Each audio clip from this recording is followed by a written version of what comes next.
right. Exactly. That's a problem. Oh, we're recording. Yeah, I Hi, don't everybody. know. Welcome to Fleeting Thoughts. Here, you do that. I'm gonna take a bite of this Oh, okay. wrap. It's Welcome to the latest episode of the Fleeting Thoughts podcast, hosted by Joseph Snackman Gray, Joe, the rap man, and myself, Channing Cornwall. Welcome to the Shaved Head Club, Joe. Thanks. Welcome. For joining in. You're welcome. It feels more inclusive around here now. Well, it's very important that we all look the same. Slightly bearded with a shaved head and white.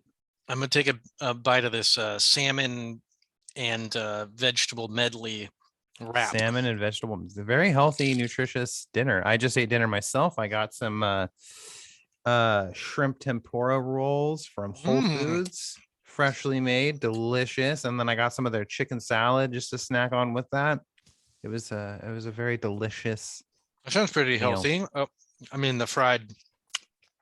It's pretty lightly fried. Yeah, I mean, it's not like bad. a lot of breading. It's just like a lightly breaded, and then they just cook it up for you. Thin layer of tempura. Tempura. Yeah. Tempura.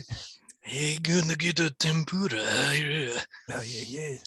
I think I just spit all over my mic. Fucking 3 minutes in, and we're already being racist caricatures of Asian people, particularly Japanese. I think that's what we were doing.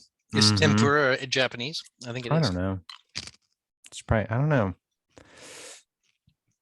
Sushi is Japanese. Welcome to Late Night with Fleeting Thoughts podcast, where we... Tempura is Japanese, a popular Japanese dish in which food, most commonly seafood, vegetables, or sushi, is lightly battered and deep fried to create a light, crispy coating. It's good stuff for sure. I got it mixed up because there's another thing called, it's like tempura, but it's like a meat alternative that vegetarians and vegans eat. Ew. And it's spelled like a little, oh no, it's tempeh. Sorry, that's what I'm thinking of. It's TEMPE. So there's not an R, but it's like, when I heard tempura, I was like, wait, is it fake shrimp? It's not real shrimp. And then I realized that it was something different. Because I've had tempeh as well, which is okay. I mean, if you're wanting a meat alternative, or you're vegan or vegetarian and want something kind of similar. Isn't everything that isn't meat a meat alternative? No, I don't think so. I mean, if you're eating a fruit or a vegetable, I don't think you call it a meat alternative. A meat alternative is like something that's trying to emulate the texture and flavor of meat without actually including dead animal flesh in it. Or is it anything that provides like protein? Well, no, because would you call peanut butter a meat alternative? Potentially. Protein. It's a plant protein source. I'll give you that, but you're not really getting a ton of protein from peanuts, are you? Decent, all nuts have some amount of protein, but all nuts, yeah. You're getting fats and you're getting fiber, probably. I think from fiber, that. Yeah. If you want fiber, you got to go almonds though. A lot more almonds or a lot more fiber in almonds than peanuts. Almonds aren't as good though. They're okay, but they're not as tasty as a peanut. No, peanuts are better for sure. I'm actually a big fan of cashews, and I also really enjoy fuck. Why am I drawing a blank on it? This sucks. I forgot. Cashews? I can't. Cashews are delicious, and then walnuts. Not walnuts. It's the other nut that comes in a shell. Pistachios? Pistachios. I don't know why. Those are actually pretty tasty. Yeah, pistachios are fucking delicious, and so are cashews. Cashews are pretty good, actually. They got a little bit of a funky, almost a sweetness to them. They're like a peanut, like in texture, but they're a little bigger. They're hooked, a little curve in there. I like the curve. You're right. They do have a kind of a slight hint of sweetness to them. Welcome to Late Night Nut Talk. All thing talking nuts. Talking nuts. That's a good name for a podcast. Just every day talk about a nut and the legume. Starting off on the show, I'm just gonna I was just gonna get my recommendation out of the way real quick while you're you can kind of I gotta write this down. I gotta write this down. Oh, I'm not gonna remember it. Oh, I think you'll remember it because it's a very popular thing right now. But my recommendation this week, because I went and saw it last night, The Batman. Oh, the new Batman. Yeah, it's so fucking good. Oh my goodness. So anyway, I figured I would just start talk about that for a little bit, so you can kind of eat while I'm jabbering on about the Batman for a moment. Yes, continue jabbering. You went to the actual theaters? Yeah, we went to the theater last night. They had like some showings that started. They started them at like 5 o'clock. We went to one a little after 7 o'clock, and um, yeah, it's fucking fantastic. It's probably, I mean, I think I need to sit on it a little bit more and probably watch it again. But I mean, as of right now, it's kind of like my favorite Batman movie out of all of them, even which Wow. is surprising because the That's Nolan very ones are surprising. fantastic. They are fantastic. I think people are going to go back and forth on which one's going to be better, you know, especially if they follow through with this trilogy, because like Robert Pattinson, who plays Batman in the new one, has signed on to do like a 3-picture deal. So theoretically, they'll do a new trilogy with him. And so if they complete it, I think a lot of people are probably going to go back and forth on which trilogy is like the better Batman trilogy. But as far as like just what we have to work with right now, it's just, and I think it's my favorite because it's everything that I like and I want from Batman. It's a very like dark and gritty movie, and it's not real. It's not like it doesn't feel like a comic book superhero movie. It's like a murder mystery movie. It's kind of like if you took the movie Seven and then put Batman in it. Like it's him trying to be, it's like him being a detective for a change, which is like what that character was kind of founded on. Was he was the world's greatest detective. Like that was literally the title of the comic books that he started in. Yeah. And it seems like, you know, most of the movies, like the Nolan movies, there's a little bit of the detective angle and using some technology to figure things out, but this is like a noir, hard boil, almost like 50s murder mystery type of thing where he's going to crime scenes and analyzing things and working with Detective Gordon. Oh, he's not commissioner yet? No, not yet. Because this in the timeline, this takes place like during his second year as Batman. So they kind of skip past all the origin stuff. Like you don't have to watch his fucking parents die again. Like they're like that's my favorite part. They're kind of jumping in, you know, with the assumption that most people know Batman's origin. Like we've seen it enough times. Like we already know. Like we know his parents were killed in an alleyway. Blah blah blah. Like we get it.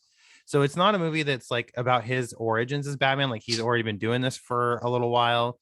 But he's still early enough in his career that he's like making mistakes, you know, like when he's doing the fights, like he's actually getting hit and, you know, getting shot and all this stuff. Like it's not him just flawlessly executing all of these criminals. It's like there's scenes where he's like trying to glide and he fucking hits stuff. And it's interesting because it's like you can tell he's been doing it, but he's still learning. And there's a scene where he's like studying one of his fights that he had with like this group of goons, and you can tell that he's kind of trying to look at how it like what happened and like where he can improve, kind of almost like a coach looking at like a play in a football game or something, trying to figure out where they can make some better moves or whatever.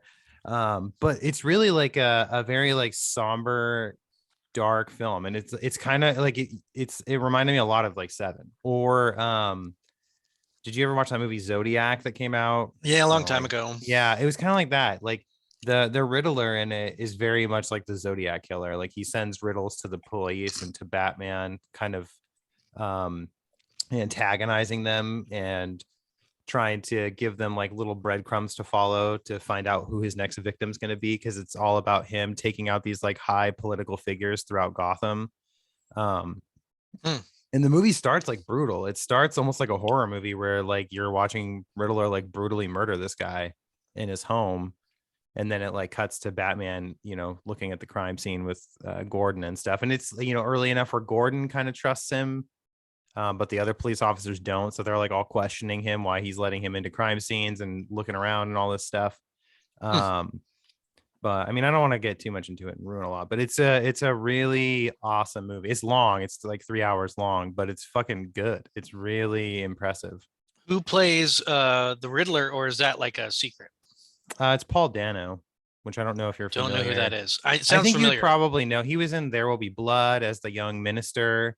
Oh yeah, I know who that kid is. I love. He was in like Little Miss Sunshine as the older brother. Yeah, great, like, great idea. Yeah, he's done a lot of stuff. He's a really great like kind of character actor. He's a creepy looking fuck. Yeah, and so it's just like which I mean, a lot of people said this about Nolan. It's like a realistic Batman. It's like it feels like it could really be a thing that is existing in our world. It doesn't feel like fantastical at all. It's, I mean, he doesn't do anything supernatural or inhuman. So it's really good. I mean, you could, like, when he's got the bat suit off, he's all fucked up. You see all these scars and bruises all over him, and Mhm. which is something I always appreciated in the Nolan movies, like especially in Dark Knight Rises when he's got to wear like the knee brace, and you kind of see the damage that living that kind of lifestyle has on Yeah. you over time. Which is what part of what makes Batman, I think, such a like a fascinating character for a lot of people, is he's just a man. Like, he's not, Superman's kind of boring because he can do whatever he wants for the most part. But Batman is just a guy in a suit with a lot of money and training. Um, and so, Well, he's he also a can do, bat. yeah, yeah, he's a bat. You forgot about Um, that weird part where he's also a fucking vampire. Well, they do a great job of That's a playing up movie like right there. the the fear angle, because that's like Batman's thing, is he Yeah. uses fear as a tool against. Well, I feel like a lot of other Batman movies, he's not really that scary, so you're like trying to figure out why villains would be afraid of him. But like this movie does a great job where like they see the bat signal turning on in the sky, and these guys who are doing Run. illegal shit like kind of stop, and they're like, let's turn it in for the night, like because this dude's on the prowl somewhere, we don't know where he is. Yeah. That's like the whole point of his yeah like kind of being around, is you don't know if he's going for you or not. yeah Does he do the does he at any point does he go, "Where's Harry Potter"? No. Does he do that? No. I mean, there's scenes I'm trying to with find rage, Harry but Potter. My name's shouting Draco of Malfoy. Harry Potter. Patronus. Where's my Patronus? He doesn't do that? No. Okay. That's a bummer. He doesn't really speak that much, which I liked too. Like, he's That's not like a even Batman better. who's That's just like even out better. chatting with everybody. He says like the bare minimum that he needs to say to anybody, and is a very like emo angsty version of Batman. Like he, like, how Bruce Wayne's ego, or like it's Bruce Wayne's kind of like his alter ego that's the playboy who like makes himself very He's unassuming, overconfident all the but time. in this he's like a total like recluse. Like, he doesn't leave the mansion, he doesn't socialize, he's like a very like kind of broken and traumatized person who is still trying to overcome all these traumatic events from his childhood. And so it's like a different kind of character. So I feel like some people will poke fun at it because it's very, but I was like, when you Moody. think about it, it's like Batman's always been kind of an angsty emo character. Like, he's a guy whose parents died, and now he's just wants, vengeance basically on all villains. So he fucking hangs out in a cave most of the time, and then puts on a suit and goes and punches people in the face. So yeah, he's not exactly a like a balanced normal dude. He's definitely like getting out demons by attacking people. Yeah, that's literally, he's revenging. Yeah, well, and that's like a big, that's like crime. his character arc in this movie. Is he's a very, like, you can tell he's like got all this rage kind of simmering beneath the surface, and he is very like ruthless in how he dispatches criminals. Like, Good. he just wails on them and is kind of out of control at certain points. And so it's kind of like his character arc through the movie is like kind of learning to get a hold of like control of himself, and sort of kind of overcoming that rage that he's like kind of burrow inside of him for all these years. But yeah, it's great. It's got a little bit of everything in it. It's a great detective story. There's a great kind of mystery and political like corruption, conspiracy, corruption kind of story going as well, where like for me at least, I was kind of invested in like, why is the Riddler going after these targets? He's leaving all these like riddles behind, and all these like quips and stuff like spray painted on his crime scene. So you're like trying to kind of figure out like why he's going after these guys, like what's going on, what were they involved in. And then there's a great like chase sequence with the Batmobile. The fight sequences are really cool too. They do a really good job with the pacing, where it's like you get like a fight scene and some investigation and story building and character building, and then it's like the chase. It's like it kind of like right as it starts to sort of ebb down and get maybe a little like boring exposition heavy, then like the next kind of exciting sequence happens and sort of like injects a bunch of energy back into the movie, which is important when you're asking people to sit in a theater for 3 hours and watch the story unfold. You got to kind of make sure you keep people engaged. So Yeah, it's definitely, I totally recommend that. If you like Batman, you're gonna love it probably, even if you're not a big Batman fan but you enjoy like mystery, like murder mystery, conspiracy kind of stuff. I feel like there's something that people would enjoy too. It's not like a corny comic book movie. It's like the opposite of what Marvel does, where Yeah. Marvel's kind of like got a lot of levity with some drama and a lot of funny quips and stuff like this is, I mean, there's a little bit of levity between like him and Gordon when they're talking. Like Gordon will make some jokes and stuff. Oh, really? um Nothing like ridiculous, like it feels like it fits Oh. in the moment. There's a scene where like Batman's like no guns, and because Gordon's about to go into this building with him and he's got his handgun, and then Gordon's like, nah man, that's your thing, not mine, and he's like Mhm. just takes the gun anyway. So it's just like little things like that where he's like, yeah, I'm not doing that, dude, sorry.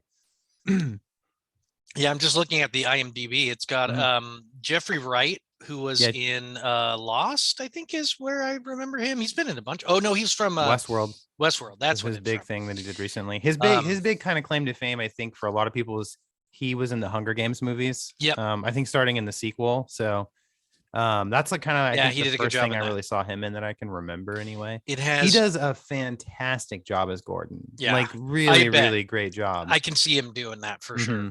Hmm. It's got Zoe Kravitz, who is Lenny Kravitz's daughter, I think. Yeah.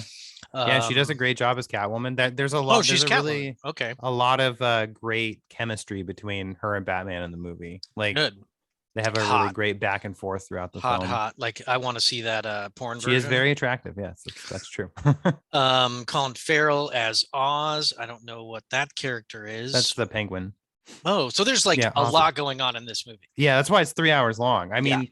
mean, but it doesn't feel like kind of overstuffed. Like they spend a good amount of time, I feel like, with everybody. And Penguin, it's more like an origin for him. He's not the Penguin yet. He's like the right hand man for this mob boss in the movie. So it's kind of like you're slowly witnessing sort of his rise to power as like a villain, basically. Sure. Which you wouldn't even know that was Colin Farrell if you didn't. I mean, the prosthetics and Good. stuff that he wears, Good. it look you would have no fucking idea it was Colin It was Farrell. like He looks completely different. Danny DeVito's Penguin was so good because he was Yeah. just so mutated.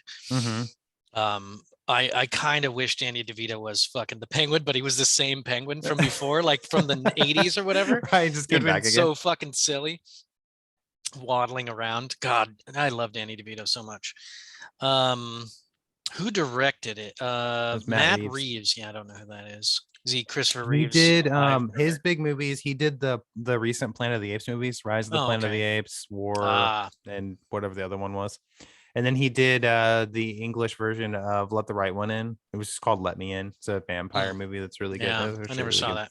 He's got a really good track record. I feel like I think any of the movies that I've seen that he's done, I've enjoyed. So um it took me a long time to get around to watching the Planet of the Apes movies because I've never been a fan of that franchise, but everybody was talking Mhm. about how the new ones are like amazing. Like when you look at the critical reception, it's always like really high for all of them. So Vanessa and I think they were on sale or something for like $5 a piece one day. So I just bought all three of them and we just sat down and watched them all back to back, and they were great. They were really enjoyable, Sure. like The science fiction CG in films. those movies is next level, Hmm. like literally. Yeah, and yeah, Um, Andy Serkis, who's in Andy the Serkis, Planet of the Apes exactly. Yep. movies, he's in this. He plays Alfred in the new Yeah, Batman movie. kind of a younger than Hmm. usual, but Batman's younger as well. I kind of like that idea of a little bit earlier on in Batman, as opposed to like the Ben Affleck Batman, which is older. Older, yeah. Well, and Um, they kind of make the backstory with them a little less muddled because like in the Nolan movies, Bruce Wayne like travels the world and gets trained by Ra's al Ghul and all these ninja guys. Like he goes to this other place and gets this really specialized like ninja training. mhm. Whereas in this, Alfred's the one who trained him because Alfred in a lot of the stories is he's like an ex-British special service agent. That makes more And sense. so it's like that, which also kind of plays into why he's not like as amazing of a fighter as he is in the other Batman stuff, because Mhm. he was trained by Alfred, but Alfred's not like a fucking ninja. So he's a guy who has training and experience, but he's not gonna be perfect. So it's like Well, there's more yeah. of a bond between them in this because he raised him and trained him and taught him kind of what he knows, Well, and and he it makes helps sense him with like the because riddles and he took stuff. care of him after the parents died, so it makes Hmm. sense he sort of raised him and is kind of his father as opposed to his butler. And uh and it's not supernatural, whereas like Ra's al Ghul is like a supernatural character who can Hmm. like fucking do, crazy Yeah, in the shit with comics, he can chemicals like and stuff. revive himself with this pool of, I don't remember what it's called Yeah, exactly, it's like but mysticism in mhm. that concept of it. Yeah, I'm gonna watch it. Yeah, You've made a I think good you'll enjoy it case. a lot. So Yeah, I appreciate that. Actually, I was just looking. Did you happen to see the new Uncharted movie? I know you go see a lot of movies. no, I think I'm just Yeah, gonna it's wait gonna till it be comes out. tough. I'll probably I want to see it, but I don't have high hopes for it. So I was like, I'll rent it or something when it comes out. I'll rent the streaming or whatever. Yeah, It's usually like $6 when a movie comes out to just rent it. So I'll probably do that because I didn't really feel like going to the I theater feel like for. it's gonna be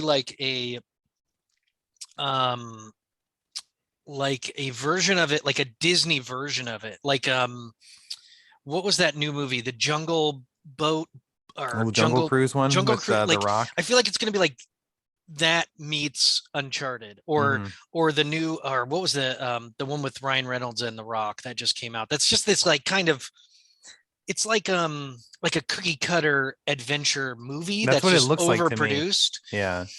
Everything's too pretty, everything's too works out too easily, there's too much like funny banter. They're trying like super hard to like make it appealing to everybody.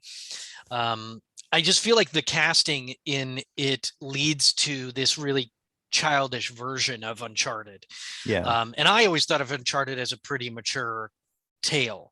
Not as mature as The Last of Us, which if But they like do the same it's thing, like it's going to be really on the shitty. level as like Indiana Jones, where there's like stakes, but there's some fun to be had. It's It's not, not like yeah, it's dire all the not time. super dramatic. Yeah, it's Um, like a little pulpy. yeah, but it's got some stakes for sure, Hmm. and it was, I guess it was just more, the characters are older in the Uncharted than these Hmm. characters are going to be, and that annoys me the most. Um, I just don't like the so casting. Like I don't yeah, I have a think that's problem with Mark part of Wahlberg or my Tom problem. Holland, but they just aren't.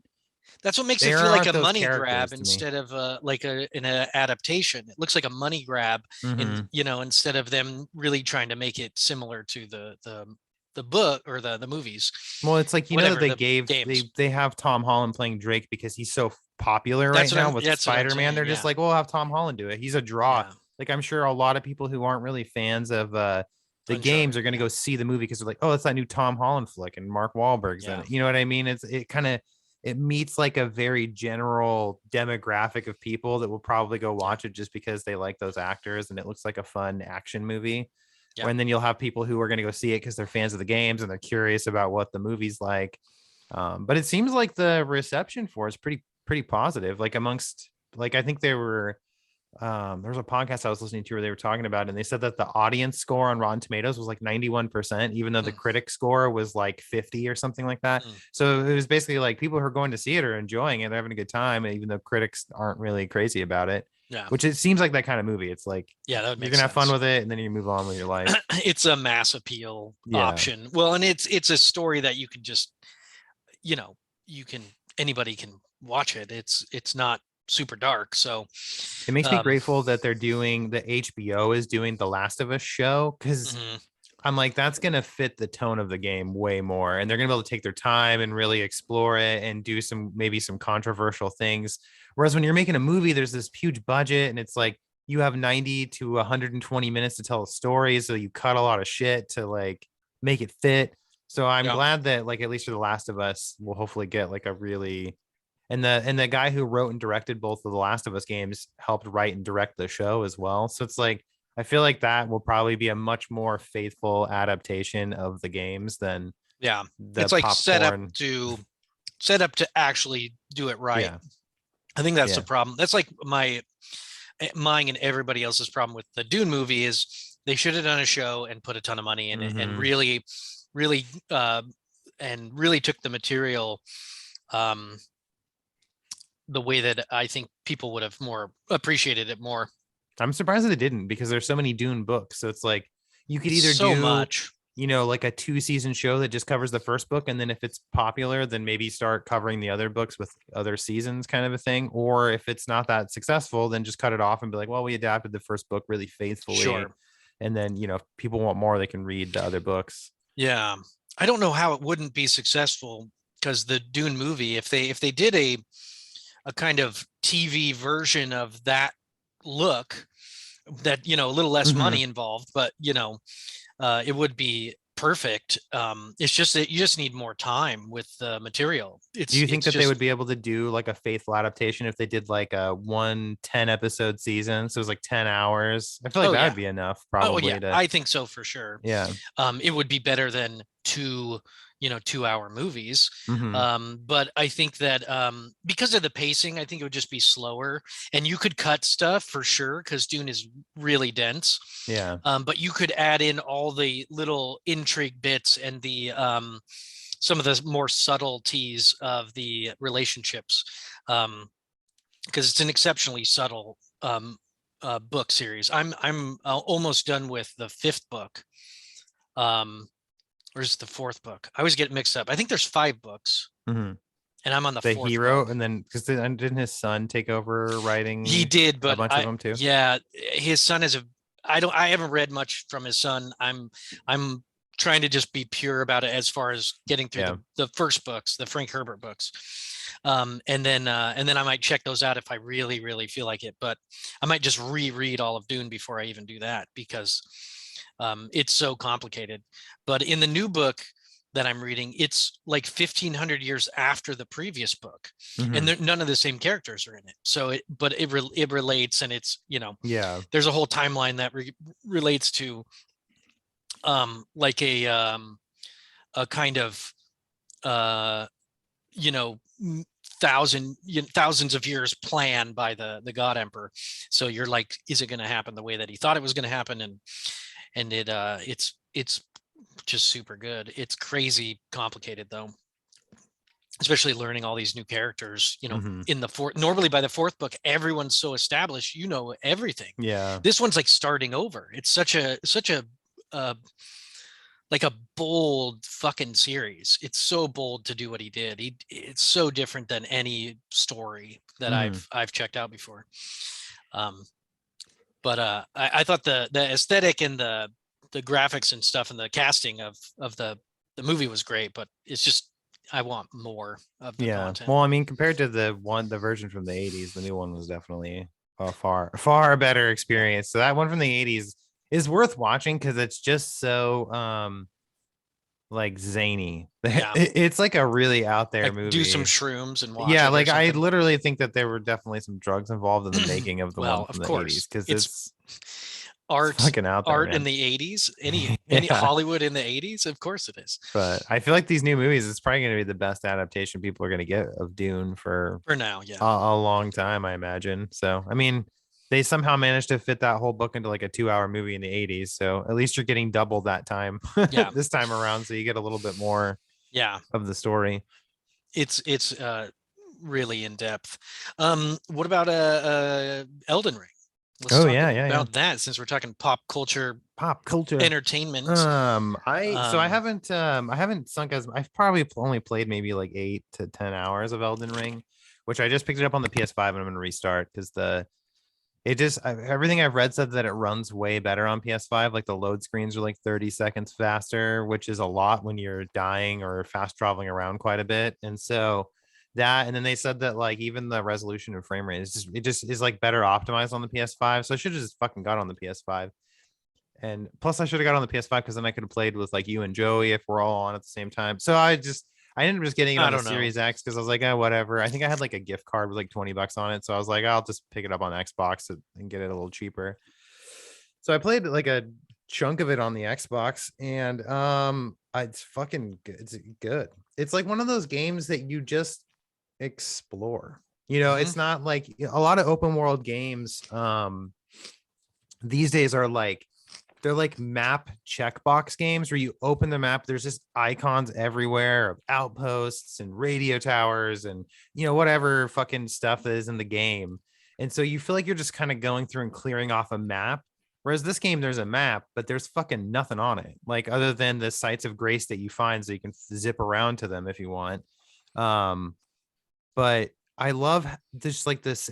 Been a long time since I played a game that's just has like a pure sense of exploration where you just kind of you wander around and there's a cave and then you go into it, you find out that You it's don't like know a what little to. mini Yeah. dungeon You fight some fucking enemies in there. You fight a boss at the end, and it's just like you have this little experience there that has nothing to do with like the main plot. It's just there. It exists for you to It was, find, yeah, and you it's can there if you completely don't miss find it. it. Yeah. Yeah. Um, and so I love like the enemy variety as you're cruising around, and it's definitely, it's not like as pretty as the Demon Souls remake, but I think it's because it's open world. It's kind of hard to make a really detailed, beautiful game when you have such a large amount of space that you're filling in. Whereas, Demon Souls is smaller, linear, like level by level. So I feel like they're able to add a lot more detail because it's a smaller space that they're having to Yeah. design. But it's impressive looking. I mean, it's fucking dope when you're just riding through a field, it's pouring rain, lightning's hitting, and then you're fighting like a giant. It's just all this there's really great moments that spring up. But I've been having fun. I've restarted it twice on Xbox because I started as the Vagabond. It was just kind of like a safe bet, and I What was is a playing it. vagabond? Huh? I don't know what that The character Vagabond is looks like like. the knight, basically, he starts with like the heavy armor, the halberd, the long Oh, sword. He's kind of like the default like class to play as if you want to do melee, and it's kind of like a good beginner type of class, I feel like, because you can take a few more hits than the other classes because you have the better armor to start with. yeah. So I just started as that, as like just kind of a default to check it out. And then I played as that character for a couple hours and I wasn't really enjoying it. So then I switched to the astrologer. So I kind of went to the opposite end where I went like full mage. And the game is like really easy when you play as the astrologer because you just hang back and just hit dudes with spells. There's not really much to it. Because I mean, if you try to melee, you die so easily because you have very light armor, very small amount of vigor. So your health just like you get one shot hit killed basically, like almost by Yeah. everything. And so I've been playing the astrologer for a little while, and I'm like, I'm not finding this character very fun to play as. Hmm. Like I was like, I sent you like that little guide that shows you how to get to like that end game area where you can just farm these like easier enemies that give you a lot of runes. I keep wanting to say souls. Hmm. Because I was like, well, I might as well just go farm and like build my character up so that I can do some more stuff other than just hang back and throw Yeah. glint fucking stone spells at everything. Um, but anyway, like I said, I'm starting fresh on PS5 probably tonight after we're done. I'll probably get on there and start it up. But I think I'm just gonna go Confessor because I usually do a Strength Faith build, and I'm like, I might as well just stick with that. That's always like my preferred Yeah. play style. That's why I do in like all of the Souls games for the most part. Um, yeah, I'm enjoying it. It's hard. I mean, it's It's when definitely people hard. ask me what it's like, I'm like, it's Dark Souls in an open world. I mean, at like face value, but the open world they created is just really well done, and it's kind of ballsy that they give you very little direction. Like they give you you can follow the gold light path from site I of don't grace do to that. site of grace. But if you do that, then you're just gonna end up at Stormville Castle and get your ass beat. So it's like Yep. you have to go explore and kind of build yourself up and find new equipment and spells. And there's like all kinds of it's a really cool like kind of water cooler game where everybody is like online playing it kind of together at the same time. And I see new videos popping up on YouTube all the time. I watched this one where this guy's like the video is called like how to break Elden Ring like right away. Hmm. And it's like you just start it, you pick a starting class. Once you get the steed, you go to like these ruins that then shoot you to some other place on the map. Then you run through to like a manor where you can drop down and find this really overpowered sword Hmm. like right away. You don't even have to fight any bosses or anything to get to it. Yeah. And then once you have like 24 in intelligence and faith, this sword like you can kill like all the bosses in the beginning of the game in like 2 or 3 hits with it because it's so powerful Yeah. with its L2 attack. It like Yeah. shoots this big magic blast out of it. I don't Is it remember what the the the sword's samurai called. sword? No, it's like a straight it's like a smaller like long sword. Mm. It's like a one-handed sword, or you can obviously do two-handed, but it's like the sword of ash and fire or something like that. I don't remember Oh, exactly okay. what it's called. But Yeah. it's L2 attack. One of the if you hit L2, he's like slashes and it sends this big like wave of fire out so it can hit like big mobs of enemies for lots of damage. Or if you do the heavy attack with L2, it just shoots this big straight beam of magic. And there's like he just like went and grabbed it in the video, and then he went and fought Margit or Market, however you pronounce that, and he killed the guy in like 2 hits with the magic attack. And I was like, fuck. Wow. So it's just like it's one of those games that you can. It's like it almost could be really easy if you just follow some of the advice that some of these people are putting out there, or you can play it more organically and just explore the southern part of the Yeah. map and then go fight the boss and kind of slowly move through the Yeah, it's kind game. of like you can either like play it organically, like you said, like a role Mm-hmm. playing game, or you can play it like a human trying to outsmart a game. Mm-hmm. And so because the game is about discovery, and because everybody can share that information, one person just happened upon some really like good information, and normally they would just have that information. It's like they just happened to find this sword, but since the internet exists, they can share it with Yeah. everybody. But you didn't find the sword.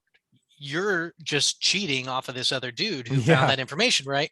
So you're not playing a role-playing game anymore. You're playing, how do I just like make this game uh easier for myself and just sort of go through the game. But you'll still, like, I mean, at some point you're still going to die. At some point Yeah. you're Yeah. still going to fall off the fucking cliff.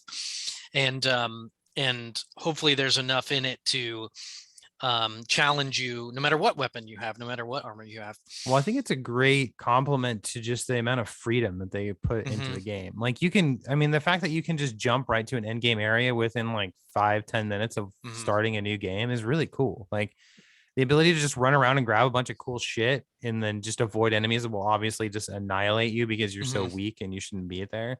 It's just like it's so rare that you see a game that lets you sort of jump around like that. A lot of times in open world games, they're kind of level gated where like sometimes you can't even get to certain parts of the map till you advance the story to a certain point and then it opens it up. Or it's like, the enemies are so ridiculously overpowered. And then if you go there, you'll obviously die, which is the case in Elden Ring. But then any of the equipment that you find in that high level area is too high level for you. So it's like Mm-hmm. you pick up like this really nice sword, but you have to be like level 45 or something to use it. So it's like, even though you went there early in the game and got it, Mm-hmm. you can't fucking use it until you gain all these levels. Whereas Elden Ring, it's like you go find all this stuff and some of it's stat gated. So you got to like put Yeah. certain amount of points into stats. But if you're still early on, it's pretty easy to customize your Yeah. character because you don't need a lot of runes to level up, at least initially. But What I like about what you're saying is, in Elden Ring, you have a ton of freedom, but you can still find useful things even if you're not leveled. mhm, Like sites of grace, like merchants, like upgrade materials that you'll be able to use later, like little consumables like the soap or the fucking poison reducing things that you wouldn't even find until if you had been waiting, mhm. to get to that area. um the whole east section, Kaled area, it's all red and Yeah, gross and all yeah. that, and has dragons and dinosaurs and stuff. um you can go immediately there and just go explore and like Mhm. find stuff and die and all this stuff. But I had fun just traveling and finding all the sites of grace, because now I have them open when I want to go there. Yeah. And it gives you a ton of options, but I couldn't do almost anything in there, and I couldn't get a bunch of souls because I didn't try to like grind through trying to kill one dude who's Mhm. like a boss to me because I'm so low level. um but but if you do the game more like in a linear progression, like the way that it kind of guides you, you'll level up better. You'll find weapons that are kind of more suited for your levels. So it benefits you to do that as well.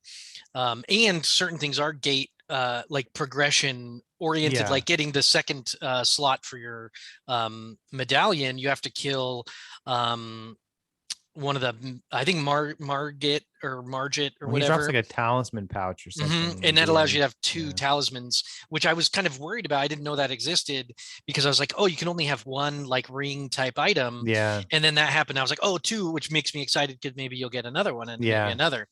So they're really taking all the elements from all of the previous games, all the RPG kind of stuff, all the add-ons, and they're just sparsing it out all over the place instead of linearly opening everything as it would make sense. You're you're you're given the opportunity to find a ton of stuff. It's just, what are you going to do with it? You don't even know yet because you haven't Mhm. played enough through the game. You haven't encountered enough things. So I like that you can just like happen upon a sweet axe or a sweet thing that you found in some cave somewhere that you could have easily missed. So you can go back to areas and research. And Yeah. um, yeah, I'm enjoying it a ton. I like the uh, the jump mechanic is really cool, although it's tricky and you can miss a lot. Mhm. And I like the sneak attack move, which I only use sparingly. I don't sneak much. And a lot of times, like I just don't remember that I can sneak because I'm so used to Yeah, it's not being kind of able a to. weird thing in that game for sure. Um, But yeah, and I definitely when I started, I think I just want to play it more organically because I was like, man, I could That's get all so I'm lost doing. in looking at wiki guides and like where to go to. And I'm like, I would rather just play the game and just Hmm. have fun with it. And then maybe after I finish it and I'm doing like a new game plus run, maybe I'll fuck around with like looking for more specific kind of stuff. Hmm. But um it's like annoying sometimes to constantly be referencing a guide when you just want to play the game. And so I feel like part of the Yeah, magic of the game is just learning where things are at and discovering things. yeah. Um Well, and you get lost because sometimes you'll just ride for a while and you're like, I don't even know yeah. where I am or what I've done. Well, there Um, and yeah. there was times when I was playing as my astrologer, it was like I rode through this like city, like this little village that was flooded, and there was like this purple ferryman boss that's Hmm. like riding around. I'm like, what the fuck's going on here? And then I was like, fuck it, I'll try fighting him, and I actually beat him. Oh, nice. And then he didn't get really. I think he dropped something. I don't remember what, but it was just kind of cool to just like run into that situation Yeah. without expecting it. Um, Well, and there's an NPC who warned you about that guy that you probably didn't even talk to. yeah, I think I rode right by him because then I Yeah. saw it was the guy sitting right outside of the Is it the guy sitting right outside the village? Because after I went in there and I killed the boss, I was riding around and I think I went somewhere else and then I was coming back through and then I noticed there was a guy like standing just outside that village, kind of leaning against like a post or something. And then Hmm. I was like, oh, I shouldn't even see this guy before. And then I was talking to him, and then he ended up going to that round table place after I chatted with him. Yeah. Oh, Um, yeah. It's the guy with the little thing in his hand, the little extra mhm. head. And he's like, oh, the Mariner and beware of Yeah, yeah. the Mariner dude. Um, yeah. It is one of those like they all are where everybody's going to have these slightly different experiences.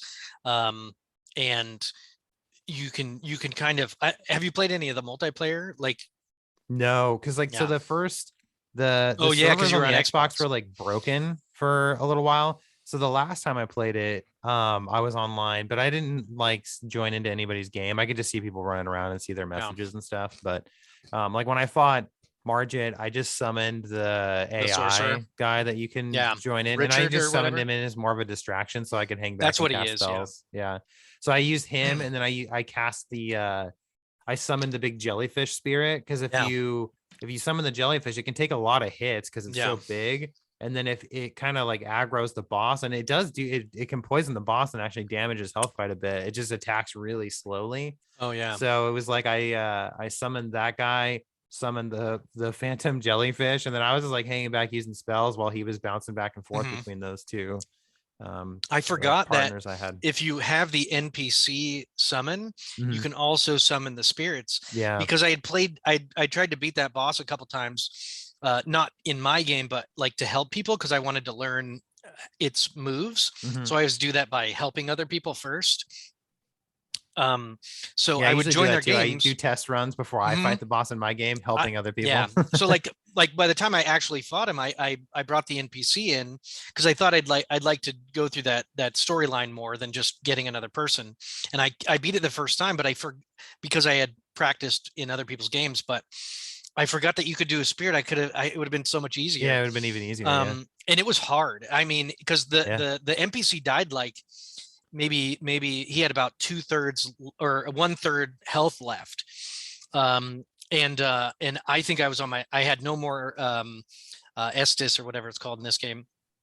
And I just barely eked it out by being really conservative. There's been a few fights where I got on the first try because I had done a little bit of testing Hmm. and got an idea of it, and was able to work it out. But most of the things you have to try a bunch of Yeah. times. Yeah. It took Like me like three yeah, tries with my vagabond, and then with my astrologer, I beat him on like one try. And that yeah, was just because I was able to sort of cheese it with magic.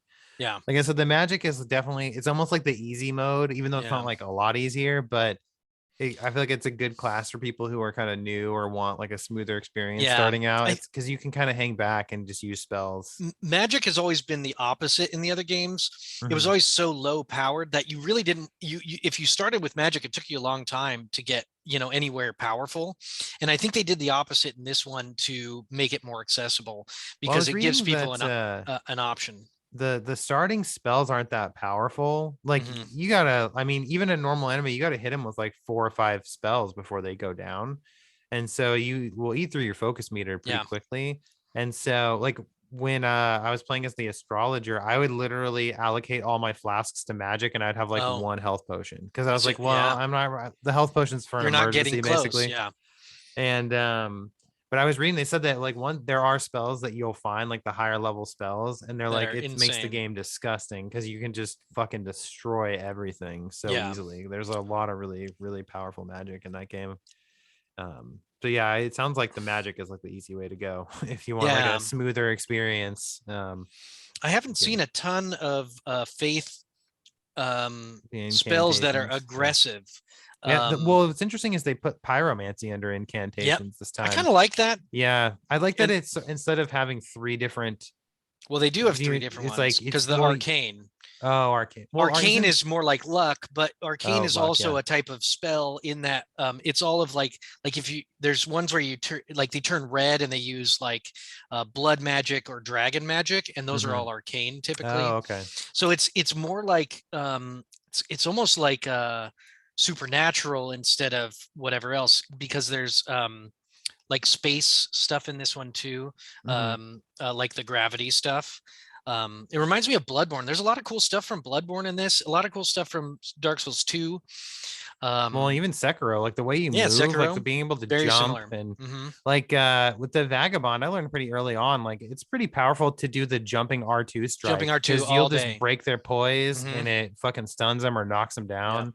I but I almost like. beat that Yeah. the very, very first boss, like right when you start the game, that Oh, guy, really? like the fucking spider. I Yeah, couldn't because fight that. I couldn't all beat I him at was all. doing with the vagabond is I would jump at him, hit R2 and break his like shield or his Hmm. poise. Then I hit him a couple times and back off. Hmm. But the problem is that you have no, you can't You heal have or no anything. health. Like you Yeah. literally, so I just ended up losing like, I think I got him down to about a third of his health and then he just finally Yeah, got me. I watched a video where the guy killed him, and you get the shield, and then you get a cool sword. Mhm. Um, but whatever. I don't even really. I try like at the beginning, but I don't like worry about it. Like you're supposed to die to that boss. I started with a wretch because I wanted to be completely know nothing. Naked. I didn't watch any Yeah. any videos. I mean I watched enough videos, but not like playthrough videos. Hmm. I didn't want to know where anything was, and I just spent hours just exploring the map. Like I barely even leveled up for a long time. I never found. It took me forever to find a incantation item. It took. I still don't think I have a staff. Yeah, I was Um, reading. They said that the staves are hard to come by early in the yeah. game. That's why they were saying, and that's another reason why the astrologer is like a good starting class because you start with the staff right away. So if you Because want they to do said it's that, harder to find that stuff early on. I didn't find a bow for a while. And then you find somebody and you can buy one. But it took me, it's not. It doesn't just give you everything right away. You have to go find it. And I really like that. Like I found the claymore finally. I found it in a chest somewhere, and I was like, and then I started marking the map where Hmm. merchants are because it doesn't tell you where they are, Yeah. and so you're like, I don't want to have to memorize which point of grace it is, so I'm using that for that. I was trying to find sleep arrows, but you don't get those until later. I found out that's a progression based one. Um, but I forget too that you can do the item crafting because I do that like I crazy. found like 4 or 5 different recipe things. So there's like a decent amount of stuff that I can Yeah, make. I just forget that you can go, like, sit down and make some stuff to help you out, like poison yeah, darts and shit like that. That it's kind of nice because it's like yeah. if you run into something that's kind of giving you problems, it's like, oh, maybe if you item craft something, it'll give Yeah, you like the like edge you need. and then at some point you can get the thing to make your own flame swords and stuff like that, and you Hmm. can I can make like flame arrows now, which is pretty cool. And I like that you can kill animals to get their bones, so you can make your own arrows, which are not as quite as powerful as like buying the arrows.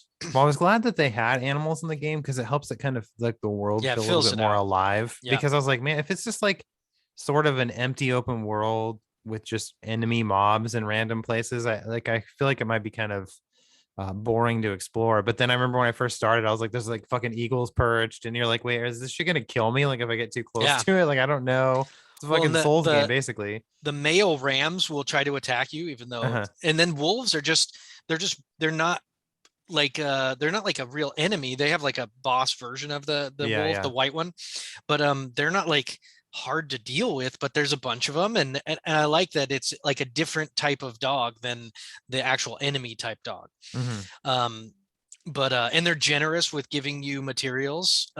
Like I thought it was going to be hard to like get the multiplayer materials, but it's like I have a billion of those Yeah, now. it's just like the I've Ord never run leaf out. or whatever, and you only Yeah. need two of them. Yep. I think it's smart because a lot of games that have item crafting, if they're sort of frugal with giving you the supplies, then people don't craft stuff because I think inherently people like to hoard items in Mhm. RPGs. I do. I'm super guilty of doing that. But if they're constantly giving you like a decent flow of items, then it encourages you to craft because you're like, oh, I got like, fucking 63 of these leaves. Like I think I can use a handful of them to make some stuff real fast. So I think it's a good to give people enough stuff to actually encourage them to use the item crafting system. Yeah, I just want to open more like get more cookbooks and stuff. I'm just buying all the cookbooks Mm-hmm. and all the I was buying those little data logs Oh yeah, because that I thought those were more crafting stuff, but it's not at all. it just marks stuff on your map because one of like I bought Does one it? from a guy and it marked like it actually marked the portal that you use to go to that end game area Mm. where you can fight those like kind of easier enemies to farm a little bit if you want. And That then makes another one sense. marked where the physic elixir Yeah. of physic, whatever the fuck that thing is. Hmm. Which I saw that thing. I'm like, Jesus Christ, it's like another crafting thing. I didn't really mess with it at all. Oh, it's awesome.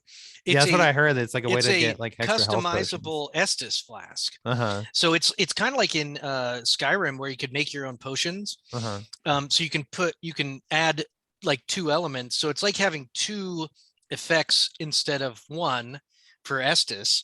So you can do like a stamina regen and health regen, but you only get one of them and you have to refill it every time. But it's not like it doesn't go away. Mm-hmm. I thought it went away and you would have to keep finding the items for it, but you don't. No, that's cool. So you can customize it to, once you find the little ingredient pieces. It's got the game has tons of little, like the amount of customization is insane. It's Like almost overwhelming. Like it is. when I found that elixir thing, I'm like, fuck me, man. Like how many things are they gonna keep adding on to Mhm. it? Like it almost gets to be too complicated at a certain point. Well, and there's But tons of different crafting or upgrading materials. Like I have tons of them because I've mhm. done a ton of exploring, but I don't know what almost any of them are for. What kind of weapons? I don't know how to like. You can talk to a lady to upgrade the spirit people. Um, I've killed only like one of those like nighttime horse riders. Oh, I didn't Um, even run into one of those guys. I tried fighting the tree sentinel like right yeah, away in the beginning. I'm it's like, fuck it, impossible. let's He's do this, super good. bitch. Yeah, he Yeah. fucking destroyed me. It took me Um, lots of tries to kill that guy. And I was I'd leveled up a little bit yeah. before I tried. We tried to cheese it with arrows when you stand up on top, but Hmm. like me and Joey, and it took us like we tried it for like 3 or 4 tries and we ran out of arrows. We kept missing, we kept falling off the thing, and he kept on just like somehow barreling through it and killing us. Um I'm sure they thought it's about that kind of stuff as they were making it. They're like, oh, people mhm, are definitely going to try to go up here and do this. I mean, mhm, like the original Demon Souls was kind of notorious for that. There were so many yeah. bosses in that game you could find a way to cheese. Like some of them you could literally stand outside. Yep, There was like outside a the handful of them you could stand outside the and fog gate throw a before you thing. even Yeah. entered and just shoot them with arrows through the Mhm. fog gate. Mhm. Um, Yeah. and literally like some of them you could kill outright doing that, like if you had enough arrows, and then other ones you could weaken him a lot, and then when you entered he would have like maybe a quarter of his health Yep. left. Yep. Because I remember cheesing some of the bosses when I played it on the PS3. Like if I was just getting my ass beat, I was like, fuck it, I'll just use this cheesing method just to get past this boss. Yeah. Which a lot of that they fixed in the PS5 version, like you can't shoot him through the fog gate anymore. But Yeah. So I'm sure that they were thinking about that kind of stuff when they were making this game, like trying to make Yeah. sure that you can't necessarily cheese it in like any obvious way. I'm sure some of them you probably can still, but Yeah. I'm sure they've learned a lot since Demon Souls. I haven't met any mimic chests. I kind of don't think they're in there because I feel like I would have seen one by now. I know there's at least one Hmm. in the castle, but what it does is it damages you, and there's a portal inside of it that shoots you to like a random, like Oh, the because one I I've saw. done those. Yeah, it shoots you to like a crystal cave with like really high level enemies that will fuck you up. Yeah, I've But done isn't that two, like a mimic chest? I thought it was like in the video I but it watched, it didn't looked like hurt it kind of me. chomped down on him and then just sucked him up. No, and the one that it looks like a trap because it does this like cloud mist, but Mm-hmm. it just envelops you. Everything goes black, and then it teleports you to a different place. Oh, And I've done that. I found two of them randomly without like trying. I was just running away from dudes, and then end up getting. I got transported to a place with at the very top of the map, and it's a massive smoldering giant with one of those big fucking things, and he's impossible to kill. I mean I was too low level. I'm sure later mm-hmm. I'll be able to kill him. I bet I could if I was better, but um I even like summon people to help me and they summon me, and he can like get you from behind the gate area. But uh I I was trying to like get out, like to just okay, I'll just go leave and I'll just, come back later. And none of the sites of grace would let me portal. So I just kept fighting him. There was nowhere to go. Like Yeah. there was an elevator I couldn't use, and it's just this one area. There was nowhere to go that I could figure out. And so I thought I had to kill him. So I kept trying to kill it. And then eventually I kept going back to the map and I could finally portal out. I don't know if there was something I was doing weird or if I had aggroed something that I didn't know because you can't Honestly, maybe use the the map. game was trying to like was registering that you were in combat, so it wasn't letting you leave. And then maybe you just caught it at a Yeah. point where it didn't register that you were in combat. I I don't know. think that's what makes most sense, but I Mm-hmm. think it could be that From Software purposely forces you to try to fight it multiple times, and then Yeah, after you maybe. try, or maybe you have to die a certain amount of times, like by falling or something, and after you die a few times, it'll allow you to portal out. I But could see that being a fun little like a little trick that they play on you. It's like, I well, wouldn't be bitch, now you're stuck surprised. for a little while. Yeah.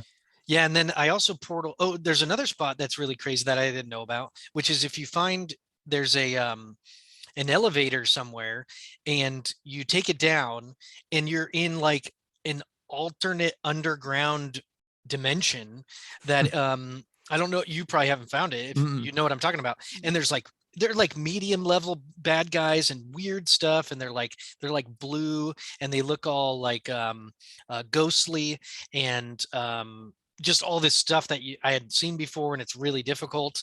Um, and you go down into like the earth, um, Is it the really like really, really, long really elevator far. ride that's Like like feels like an eternity? Because yeah, they were it's saying that there's like one elevator ride in the game that's like ridiculous. Like you just keep going down and yep, down and down, and that's you're the like, one. Yeah, I'm obviously going to hell but or it's something. in the beginning area. Like Uh-huh. you find it and you go down it and you're like, okay, now I'm in a totally different version of the game. And even the map has a button for underworld, and so Mm-hmm. you can swap between the two because one's above the other.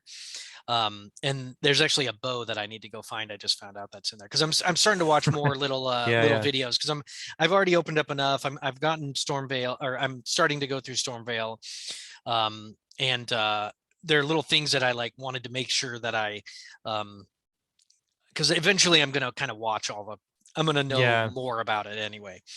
Um, Well, I feel like it's like that's part of the organic play, right? You're playing for a while and then you're like, fuck, I really want to get like a cool sword. Like, where's like yeah, a sword that I can find to help me? And then you kind yeah, of look it up and go from there. But it's yeah. so easy to just get lost in it. Hmm. Like before you even really start playing, because everybody's like, oh my God, go here like right away and you can do Yeah, this thing and you get this and yeah. you can level up a bunch. And Yeah, I never did um that. You sent the thing and I was like, I don't want to cheese the game. I want to Yeah. cheese bosses. I don't want to cheese the game. I want to like struggle. I want to like learn things organically and figure out what I'm doing. That's why I picked the Wretch, was so that I could start more like an RPG. Like I'm just this naked dude with a Hmm. club, and I'm gonna find what I need as I go. And I can still barely use. I can't use all 4 pieces of armor. I it took me forever to find a shield that would be any use. Hmm. But Yeah, a lot now of the I just shields got don't all even this have like stuff. 100% protection. So it's Yeah, like even though you're blocking, you're still taking yeah. You damage. might as well So just two-hand it. And then I started off with using 2 dual wielding swords, which is awesome, super fun, and very like mhm. intuitive to play as. And then I found the claymore, and I just can't get away from the claymore in these games. It's like Yeah, there's my something nice go-to about weapon. it sucks because they're slower, but just being able to hit so hard with each hit. The range too, you get that little Hmm. extra range, you get the harder hit, you can stagger more stuff. You can add and subtract to it, like different elements and stuff. The claymore just in the move set is so great with the poke and the the 2 slashes Hmm. down and then up. I've not gotten away like Dark Souls 3. I think the claymore, I just had it for every character, even if it wasn't my main one. It just works so well. I usually um use like a one-handed sword and shield combo, but then inevitably I end up gravitating towards like a heavier two-handed sword yeah, towards the end because the enemies you just want to get them hit dead points become quicker. so Yeah, large that it's like, oh, like I want to be able to kill yeah, these you're guys just faster. Yeah. yeah, I yeah, don't want to just keep chipping away at them. I want to just finish them off in like 2 or 3 hits and move on. So yeah, yeah, I haven't committed a ton of time to it because I was trying to finish Cyberpunk because they finally updated it for the new consoles and it's actually like awesome. yeah, So I just got through it on the Xbox because I'd started it on there before the when it first came out, and then I decided to drop it because I was like, I'll wait for them to fix this game so it's more enjoyable. So I was like, I just want to finish that and get it off my fucking plate. And then so it's like I was playing a little bit of Elden Ring here and there, but I know that Elden Ring is going to be such a time sink, and I'm going to want to invest all of my time into it because like you said, you got to like kind of remember where certain things are at. You got to remember how to play the game and yeah. It's almost like you um need like a journal, like mhm. where you like write stuff down, which I've done in those games. But every time I play a Souls game, it's like, okay, this is kind of like my second Yeah, job until I'm done. Like when I play Demon Souls on the PS5, it's like once that's I it. start this, like this is all I'm playing because it's like you can't fall out of practice. You got to remember where stuff is. It's just like Hmm. you got to You gotta remember all the remember what you were systems. doing, where What's you were yeah. heading. Yeah, So it's like I think that's why I hadn't quite fully committed to Elden Ring. And yeah, then um when I was like, oh fuck it, I'm just gonna get on PS5 that way I can play with Joe and Joey when they're on. And then I yeah. was like, you know what, I'll just start fresh and just really commit to it now that I'm finally done with Cyberpunk. So but I have like fucking Horizon. I haven't even started. I pre-ordered it. It's been sitting on my PS5 since it came out like almost 2 weeks ago, and Yeah. I've got that Elden Ring. Fucking Ghostwire Tokyo comes out later this month that I want to play. Finally got through Cyber, but there's just so much fucking stuff coming out That right that now. game, Sifu, Yeah, looks that's pretty another one I want cool. to play, but I was Uh, like, I'm not even gonna buy it. I'll just wait yeah. because I have no time to play it. I'm not Well, and gonna. it's very challenging looking. Yeah, Like it's more of a like a what is that fucking kind of game? Like where you have to start over. oh, like a But roguelite. it's not that, but it's Mhm. similar in that your Yeah. character gets older and older and weaker as you die. Well, what Or it is you get the older you get, you deal more damage, but you have less health.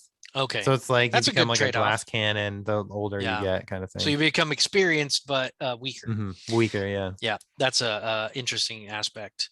Yeah, that's There's one a of those games where they say that like a lot of people get through the first level pretty well. There's only like 5 levels to it, and they say that like the first level is pretty easy, and then almost most people drop off at the second level because the second level is such a huge difficulty spike, mm, and it's a game where it's like designed for you to just keep replaying the level and like yeah, mastering it and then yeah, moving on to the next level. So it's like people were talking about how their first playthrough took them like 10 hours to get through the 5 levels, and then now they're so good at the game they can beat the whole game in like 20 minutes because they can yeah, just tear through it and yeah. just effortlessly fuck everything up. So It's just a different kind of I just don't know. experience. I want to play it, but I have no idea if I will have the skill Yeah. to stick with it because that was my problem with Sekiro is I just couldn't get on with how the game wanted me to play it. I don't Like it think was they all about defending and parrying and all that. And I'm but like, I want to be more I aggressive. got pretty good at that, and it Uh-huh. still wore me the fuck down. And there Yeah. wasn't enough reward to risk ratio, and it was there. I think that Sekiro just was different. I think they went Yeah. for a different Well, it's less philosophy on it. RPG. It's like an action game with very light RPG elements. Whereas the Yeah, Souls games, even Bloodborne, they're like RPGs with a an emphasis on like action combat, but like you have the ability to kind of go grind if to give yourself yeah, an edge. Whereas for sure. Sekiro, you couldn't do that. Like you could buy new skills, but you couldn't like boost your damage or your health Yeah, very much. that's So true. You had to really get good at each enemy. Every mhm. enemy you had to get really good with. And there were little aspects that if you messed up, you had to go get stuff to to finish it or whatever. Or like you Yeah. had to like there was a I remember there's a boss who was essentially invisible most of the time. And I remember it was like frustratingly inaccessible. It was like so confusing that I finally figured it out and beat it. But it was the kind of like boss where it's designed to have you almost look at a guide first. And it's like I don't want Mhm. to have to look at a guide to fucking take care of a boss. Yeah. Um, but that's fucking From Software. Like they're they're like puzzle solving games where the only way to solve the puzzle is to uh throw the puzzle in the fire or something, like it's very difficult game. Yeah. There, and then you finally throw it in the fire and it becomes a different puzzle and you're like, oh, they wanted me to do this the whole time. Why don't you just fucking tell me? Mhm. It's yeah, they're Yeah. tricking you and they're smarter than you, so you have to figure it out. Sekiro is one of those games that I kind of want to go back to it at some point and just see if maybe like coming at it fresh, like maybe I'll because like sometimes like when you're trying to play something and you're just Yeah, not right in the right like mindset or something to play it. So it's like one of those games that I always want to go back to because when I played it, I really liked. Like I liked yeah, the setting. I thought it was fun to play it. I just couldn't fucking get on with the combat. I just didn't have the yeah. reflexes. I felt like to do it correctly. I think if they do a second one, it'll be a lot better. I think it'll be more fleshed out, more customization. Hmm. The maps were very linear for the most part in Sekiro, and I just don't think it was as good as any of their other games. Well, I was Um, I saw that. So they said that like From Software was in display basically split into two teams because Elden Ring's production started the same time Sekiro's did, mm, and so um I think Sekiro was kind of just like not like a B tier, but kind of like just a shorter term project that they were working on while like the other team was like investing all of this time and effort into Elden Ring, which I think is part of the reason why Elden Ring seems like too good to be true in a way where you're like this world's massive, it's detailed, there's so much enemy variety, there's so many like how did they make this game? And it's like, well, it's probably because they started making this game in like 2014 2015 after they were done with Bloodborne. They yeah, probably finished Bloodborne. Some of them went on to Sekiro, and then the rest of them went to Elden Ring. yeah. And then Well, Sekiro, they obviously finished sooner just because it's not as big of a game, it's not as mhm, complicated. And I think that's why this game is so impressive is they just spent so much mhm. time working on it. Um, Well, it and has, again, that's what I've heard with the New Horizon is it's like you can tell that this is a game that they spent 5 years making because it's yeah, just so detailed and beautiful and amazing. And yeah. um, I think that's kind of where we're at. Like if people want really incredible gaming experiences, then you got to give developers at least probably 5 years to really create something. Well, they're Um, creating worlds, mhm. you Well, and there's and so much stories. detail. Yeah.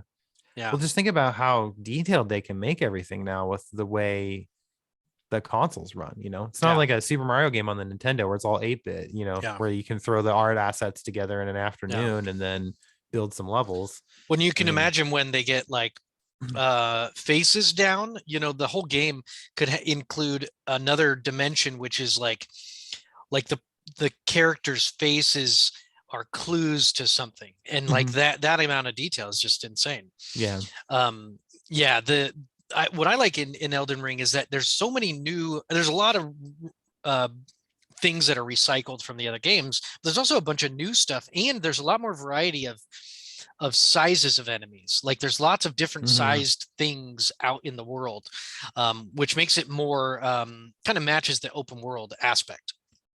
And I like that there's people in it. It's not everything is zombies and Like there's No, like kind those of Roderick guards and corrupted. stuff at the Yeah, beginning, like and those yeah, just guys, like dudes. Yeah. they're just like the world is not so different from the kind of medieval fantasy, the medieval kind of world.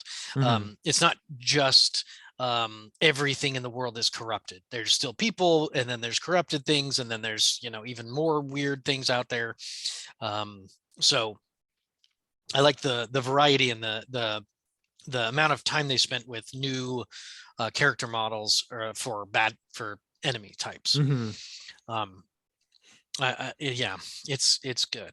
And the combat, they added enough stuff to like, it's not Dark Souls 3 combat. It's got the Yeah. jumping, it's got the guard breaks, it's got The uh, Ashes of War skills, the which I always ashes of war, forget the are like spirits. are there now. Yeah, I know. the summoning spirits is a nice touch if you're playing by yourself, Yeah. because I would just use them to just help me distract enemies. Because if you have like 3 or 4 enemies coming at you, it's nice to just throw something out to help pull Yeah. some of them away, so you can Well, and focus. some of the bosses, like, that's real helpful, and I like it Hmm. because in a lot of fantasy worlds and a lot of fantasy stuff, there's familiars, and that's Hmm. kind of what they added with that, is like a thing that makes it not so you're just by yourself the whole time. Yeah. And that leads to like this kind of more customized multiplayer. Like if you don't want to get invaded, you don't have to get invaded. If you want to do invasions, you can do invasions. If you I want to really have wish. somebody play with you, you can have somebody play with you. Why I was gonna say, I wish that they changed the. I wish that you could just launch the game in co-op, right? Like maybe before you load into your And play the game, like if whole you want to thing. make a lobby, yeah, like I wish they just did that instead of having to summon somebody in to either help you fight a boss or play through like a little area and then they But all get sent back. but But in this game, you can play for a very long. You can play almost indefinitely. oh, Like really? until you kill a boss, you're playing together. Oh, okay. Yeah, I haven't It'll messed with it'll it, but it'll lock off like a totally separate area, and hmm. it might lock off one of those mini dungeons, but like depending on where you are, you have tons of freedom with the Oh, okay. multiplayer. It's way better than in any of the other I ones. just wish that you could just launch it in co-op, Yeah. especially if there's that much freedom. It's like, why not just let people play in co-op then? Like, let them play through Yeah. dungeons together and slay as many bosses together as they want and do whatever the fuck they want. You know what I mean? Like, just Yeah. I think it's too it's bad. part of their lore. Yeah. The other people are part of the story, and I think that's why they keep it that way. And I don't mind it because I'm used to that system now. But I think you're right. I also think that what's interesting is in this one, the co-op partner can get almost the same drops as the main character. They can get crafting items from enemies just as much as the other person, and they can get like weapons and armor and stuff as well, which you could never do in any of the other ones Yeah. as a Usually the co-op. only thing you got was whatever souls you got for helping fight the boss, and that was pretty Yeah, much it. and I think in uh you could get like embers from Dark Souls Hmm. 3, and that was one of the only things you could get from like 1 in 15 dead bodies. Yeah, it was In usually this like one, covenant items that you would get for either yeah, that invading or too. helping somebody. Yeah. Like you'd get whatever covenant item to level I up your haven't covenant. But found one covenant so I don't think that far. are they even in Elden Ring? I didn't know if they even I had don't that know. system. Oh, they They do. probably I'm do. sorry, they Oh. do. They have, it's not a covenant, it's just like a equipable item, which is they have the blue um like a blue circlet for if you want to help people who are being invaded, and a white circlet for if you want to get help when you're being invaded. Oh, They okay. took a lot of the things that were kind of tedious in Dark Souls 3 and made them optional. Like whereas you could only have one covenant at a time, now you can kind of like do this as an equipment item instead of a covenant item, Hmm. which means you can have another thing going on as well at the same time. But the multiplayer is, I think it's much more open-ended. You'll see when you play it. You Yeah. can kind of just have somebody help you almost the whole game. Yeah, I'm sure But that's how a lot of people will probably you get do have through to it. be in the same area, Hmm. so You have to be like within the same level, because I know that was. not if you have a password. Oh, It okay. has a password system like 3. Because So that would happen. Like I remember that was kind of the issue that some people would run into with the Dark Souls games is if you leveled up too high, mhm. it's like if you weren't within like 20 levels of somebody, they wouldn't show up in your game, But kind of a thing. even But Bloodborne had a password system, so yeah. like you could use passwords, and you could be any level. It would just scale the add-on players to the Yeah. To the player who owned the world, and I think to the area that they were in, which is probably why they have to limit it, because they have to know what area you're in. But Well, I it's mean, I not think as if they limited. made it full co-op, it's like you'd have to figure out, okay, if it's full co-op, right? Yeah, No restrictions, open. then it's like if people join your game, do we allow the story progression you guys make to affect their game when they go back to it, or do they have to go back to wherever they were? You know what I mean? Because it would suck if you Yeah, were playing in co-op for like 10 hours one day and then you guys are done and then you go back to your game in single play and you're like, oh fuck, I'm all the way back at the beginning now because we went through all of that in yeah, his but game, not my game. but but if according to the game lore, like the world, you're not in your world. You're Mm-hmm. in a totally different alternate universe. Yeah. Well, I just It, mean that's probably part of the reason why they don't have like a full co-op yeah, system because then they'd have to redesign the game around progression because you'd yeah, have to that's like the decide. Borderlands games. It gets really confusing. Like, it'll let you do some missions if you have Mm-hmm. progressed enough, but if you hadn't, it would be like, are you sure you want to do this? I never fully liked that system either, although it was very easy and very uh open. I Yeah, mean, usually it in was like really those good. It just games, it was like I would just play through the game with somebody, like from beginning to end. So it's like we never had that problem in oh particular, where it's like yeah, you're joining into somebody's game and they're further ahead than you are, so it's kind of like messing with yeah. your progression a little bit. But RPGs are tough to do uh casual co-op um because of the scaling, because yeah, of the even like levels. even the new Far Cry's you can play in co-op, but it only advances the story progression of the Main host character. player, Yeah. and then the player that joined you, what they get to they just get to keep any of the weapons, items, skill point, like Yeah. whatever character progression they made. Yeah. But whatever story stuff you did, they got to redo. Yeah. Which it's like it defeats the purpose of co-op in a way because you're like part of the reason why you would co-op Far Cry is to play through the game together, not play Yeah. through chunks of it and then have to fucking replay it again.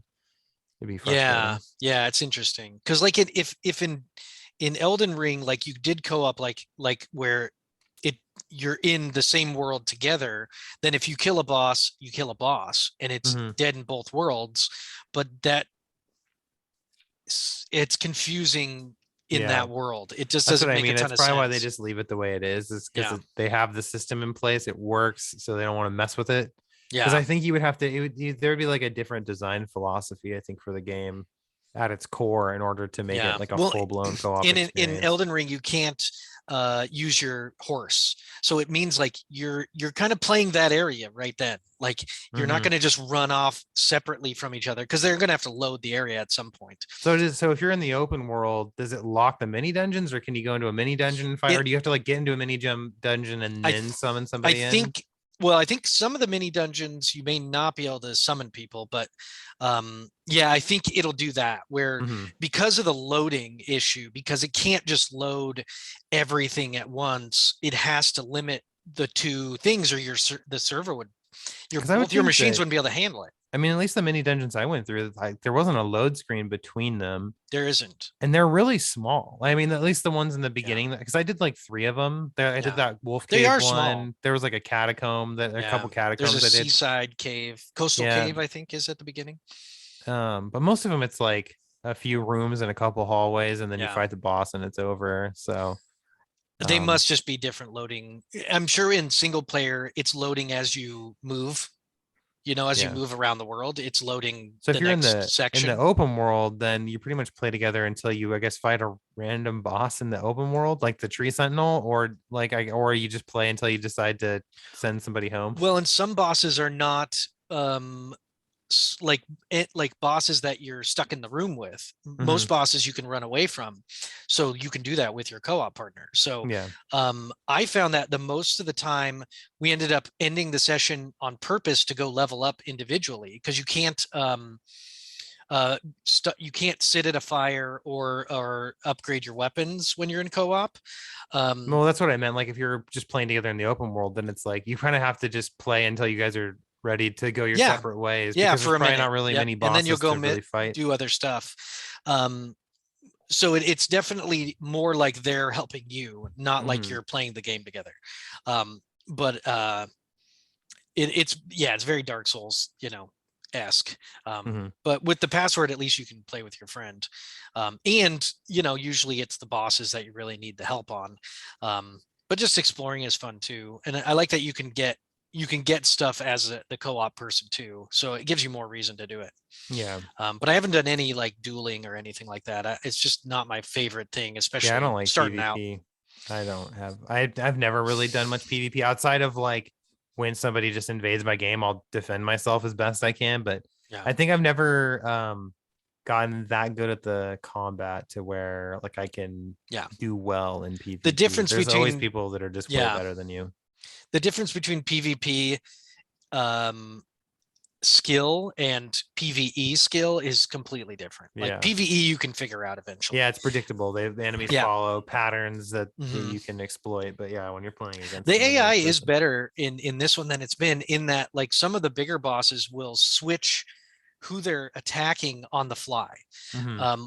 So you'll be like, oh, it's attacking you, and then the boss will literally just come at you for like no reason. So Yeah. some of the bosses are more intelligent than they have been in the Well, past. because But that's definitely like a good strategy in the other Souls games is you just take turns aggroing the boss. yep, Like one of yep, you draws him and then the other one hits him in the back till he turns around. And yep, then, and yeah, then you you just just keep do going that. back and Yep. forth. This one, I've found that some of the bosses you can't do that just because like Hmm. you might get away with it for a second, but then it'll switch it up. Which I like. It's still, I've still died a million times, Yeah. and I've only put in probably 10, 12, I don't know, something like that hours, maybe a little more.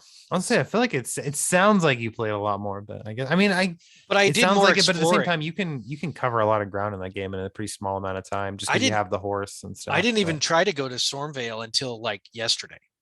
oh yeah.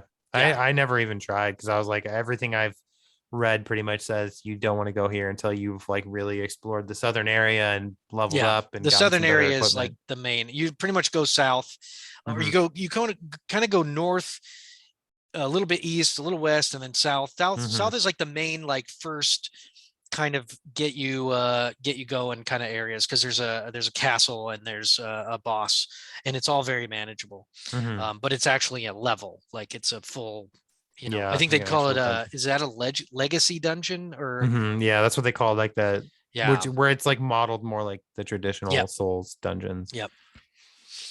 um Which but I like that they add the mini dungeons because if you only have a couple hours to play one night or something, it's mhm, like you can kind of hop on and maybe clear a mini dungeon or two and feel like you kind of did something yep. instead of making it part way through one dungeon and Yeah. having to shut it off. I spent a bunch of time just trying to like remember where merchants are so I could mark them, because I hadn't been marking them. So I just was like, oh, where's that merchant? I want to make sure I can go back to merchants to get, because they all have different stuff. Hmm. And I'm sure I've missed a couple that I had already been to, but I can't remember where they are. So I have Well, to I just think find them again. some of them just go to round table after you've met them and talked to them. Well, NPCs do, but the like basic little uh sit down merchant dudes are, I haven't had any of Because them there were go some anywhere. merchants there. There's like a guy in the round table that sells incantations and I think some Yeah. sorcery But spells he too. But wasn't in the normal world. no, no. Yeah. Um I found out that if you attack a merchant, they will fight you, and I don't know what happens afterward because I didn't kill him. What happened is I was fighting a Black Knight mounted dude who has this big double-sided flail. He's Uh-huh. very difficult because he does bleed damage, and he's on a horse, and you're inevitably going to fall off your horse Yeah. fighting big dudes. And he ended up hitting the merchant, and the merchant like gets on his little donkey and starts riding around trying to fight us while we're fighting. And I was like, oh shit, I'm going to lose this merchant because he's going to die, and I'm not going to Yeah. get him back, and I don't know what that means in the game. So then I killed the mounted knight dude, which was cool because it was hard. And then the dude was still aggroed against me, so I ran away because I didn't want to kill him. And I'm hoping if I go back he'll be cool, but I don't know. I haven't found out I yet. think, yeah, I'm trying to remember. I read something. I think there's like somebody that you can pay to like remove your sins kind of a thing, which was like a Yeah, feature that was in in one of the Dark 3. Souls games. Yeah. And so maybe that I think maybe you have to do that if he's still aggroed at you, and I then don't that'll know. remove his I'm hoping aggro. that But over like once I reload the area, he mhm, will yell at me and I'll just be like, "Oh, I'm sorry, dude," yeah. which would make the most sense. But I wonder if he dies if like he drops an item that allows you to buy his stuff from a different merchant, or if you just lose all Yeah, that because I mean, in stuff. the other Souls games, I remember that was a problem when I was playing Demon Souls on the PS3. It was like the first game that I played where you could kill anybody, like in the Yeah, Nexus area, like any yeah, merchant, and if you killed them, they were fucking dead for the whole game until yeah, you went into New Game Plus and it respawned everybody. And so, like the PS3 controllers, like the L2 R2 yeah. buttons, You'd they didn't accidentally. have a back guard on them. So if you set the controller down while Yeah. you were standing in front of one of Hmm. those guys, there was a decent chance you would heavy attack him. Yeah. And that happened a couple times where like I would heavy attack them, setting down my controller, and then luckily they wouldn't, aggro if you hit them only once. Like you'd have to hit them a couple of times and then they'd get pissed and come at you. And then once you aggroed them in that, they were aggroed forever, like until you killed them or finished the game or whatever. So I imagine hopefully with Elden Ring it'll be a little bit more forgiving. What's tricky about Elden Ring compared to the other Souls games is like with New Game Plus, like you could tear through Demon Souls quickly. Like once you knew where you were going, like you could get through Hmm. a New Game Plus run in just a couple hours. Yeah. But with Elden Ring, I'm curious how that will go, because it's such a huge world. There's so much to explore. It's like obviously everybody's first playthroughs are going to take forever. But if you do New Game Plus, I wonder if it's one of those things where it's like you can just blitz the main bosses and be done in like 5 hours, or if I it's don't know. It's like I don't know exactly why you'd want to do New Game Plus, that's what I because don't it's understand just a either. different kind of game. Mm. But maybe because you can get new items because they'll make it worthwhile or something. Or I'm not sure, because it just depends on why you're playing. Like a game like that is like, what do you want to do? Yeah. Like, do you want to make it easy? Do you want to make it hard? Do you want to? Because there are ways to make the game harder, like by having everything aggro, or like or like never level up or whatever. Like you can Mm-hmm. do lots of different things in the game. So, um, yeah, I don't know. I think I like the idea of like um getting almost every item in the game. That's one of the Yeah. things I enjoy doing, is exploring, finding every item and just having it. I like to buy one of everything, and that to me is kind of like how I complete the games. Not necessarily all the spells, but the spells for my character I like to hone. It's Mm-hmm. like if I was that character, I'd want to have every resource available to me. Um, that would be useful. Um, but I also really like the co-op helping people. I like to put my sign down. I like to help with Yeah, I bosses. have fun doing that too, I especially if it's like a boss that I'm really fucking good at wrecking and I Sure, can it's like help fun. a lot of people Yeah. fight them. I have a lot of fun with Yeah. that. There's a lot of people like I'm playing and I can tell that they waste hits on bosses that are like, what when there's like a critical hit, you can't hit the boss. The only one who can hit him is the critical person. Mm-hmm. There's people who are just mashing Yeah, R1 you're trying just to like hit you're him, and you're like, wasting your just time stop right doing now. that. It's His kind of animation locked, bro. Yeah, Get off. yeah. Um, so there's kind of a or like if you know an area really well because you just went through it, like, and you put your sign down, and you can tell that the other person doesn't know where to go. You can kind of guide them and like point at items and do weird stuff like that. Yeah, I was able to do that. See, like all my fun stories are from when I was playing Demon Souls on the PS3 because that was the first Souls game I played there was no guides. It was Yeah. also like right when that game first came out, so fucking hardly anybody was playing about it. Nobody knew what Souls games were at that point. But I remember there was like one guy where he joined into my game when I was in a level, and he literally went around and showed me where all these chests were in Yeah. this level, like hiding behind It's things, and fun. it was really fucking cool.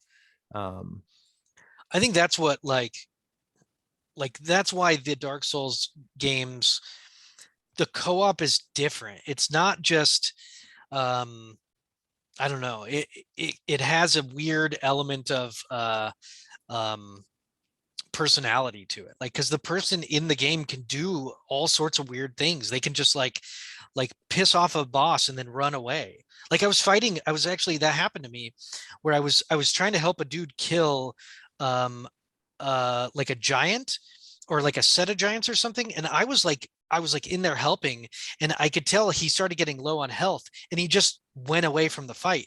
And you can't do that in these games, because you each need to be kind of aggroing the bad guy and helping toward killing it.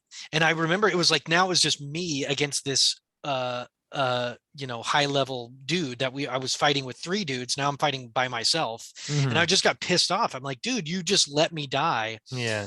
and now you got to hit it twice and it's dead because was actually doing what I'm supposed to be doing. But that's the way it goes.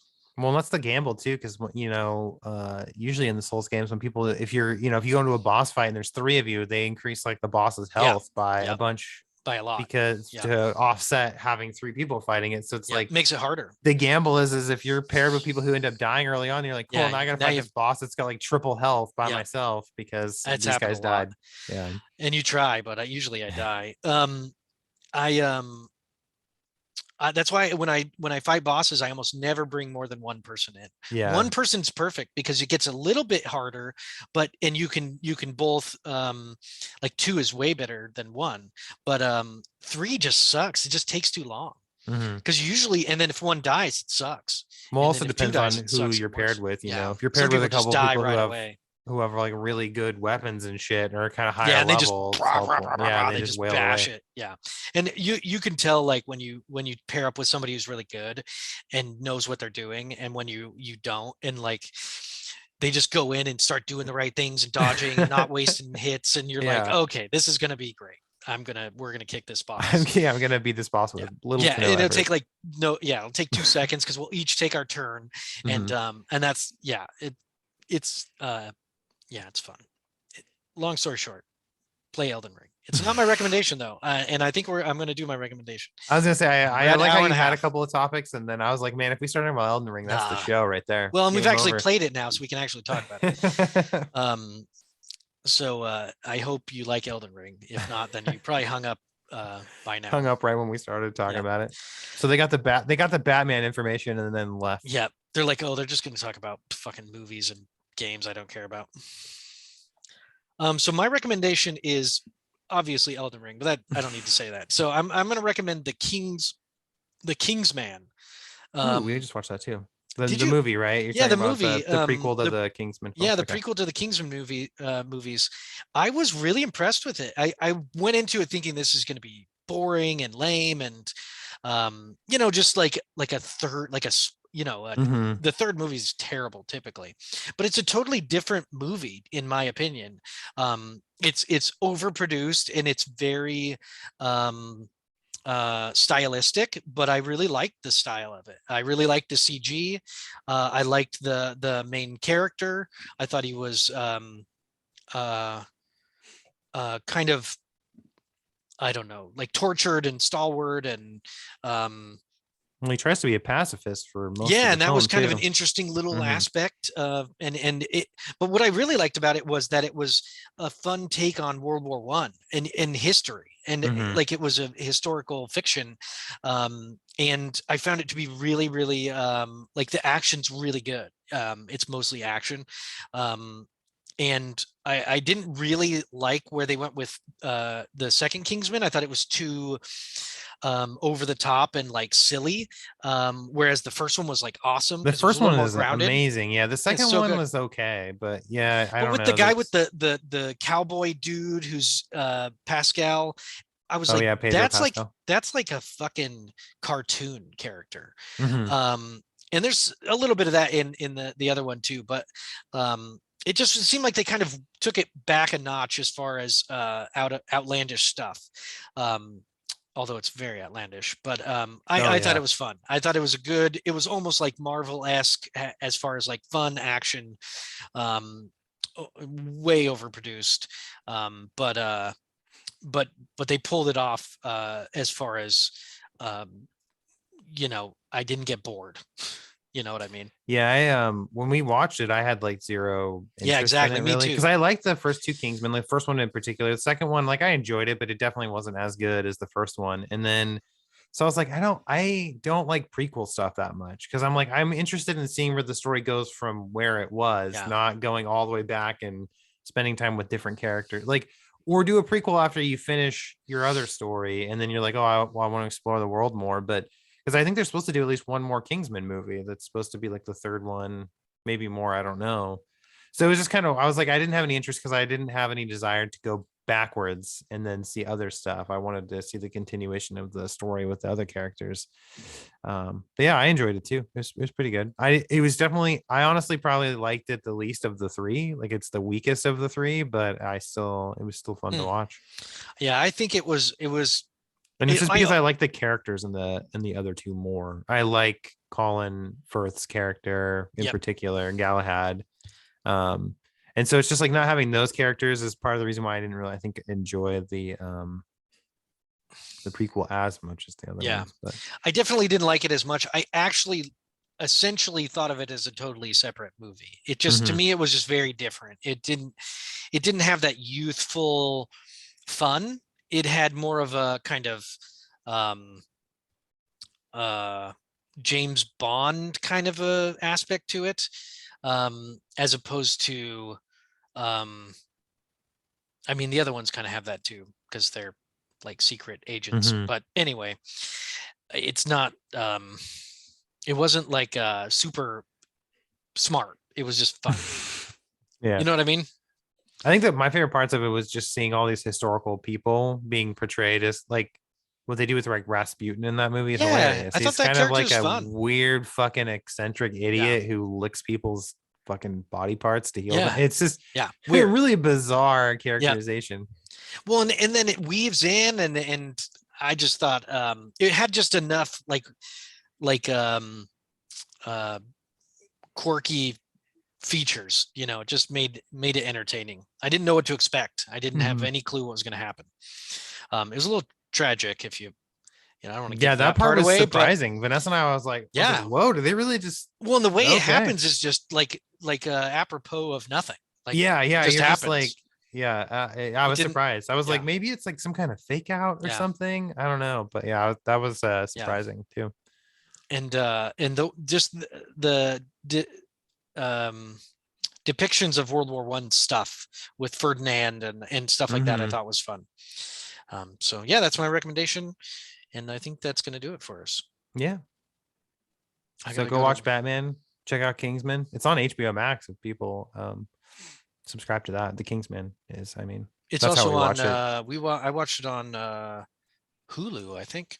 Oh, was it on Hulu too? The Kingsman, yeah. Oh, okay, maybe it was Hulu and not HBO Max. It's on one of those streaming services because that's how we watched it. I don't have HBO Max. And then I actually watched the Jack Reacher show, Reacher, which I think is pretty good. Maybe that'll be my next recommendation. Didn't you recommend that last week? Or I may have talking about it. I don't know.